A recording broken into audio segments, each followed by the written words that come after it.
if you ever see a Broken Barrel, the matte black finish bottles, if you have, there it is. Okay, good. I'm glad you have one handy because I didn't mention this beforehand.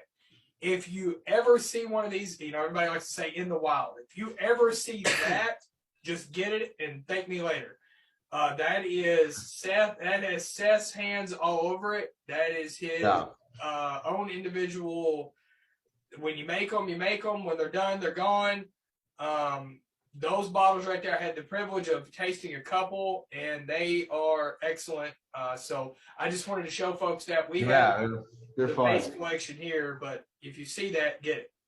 Yeah, the black bottles are produced and bottled and aged here in Los Angeles in our tiny little warehouse. And so, everyone talks about warehouse A, warehouse B, warehouse G, whatever.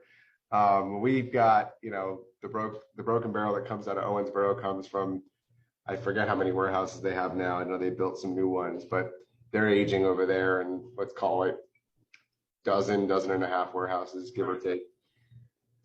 The black bottles are only from one warehouse, our warehouse, and the barrels spend not usually all, but most of their life here in California.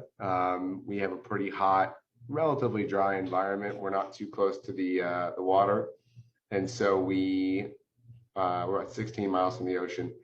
So we are, gaining ABV. Number one, our barrels we have about 40 barrels at a time. They rotate when we bottle a few.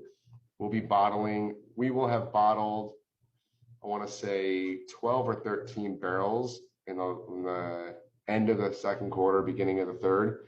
And then we just brought in 3 more, and we're going to be bringing in another dozen by the end of the year.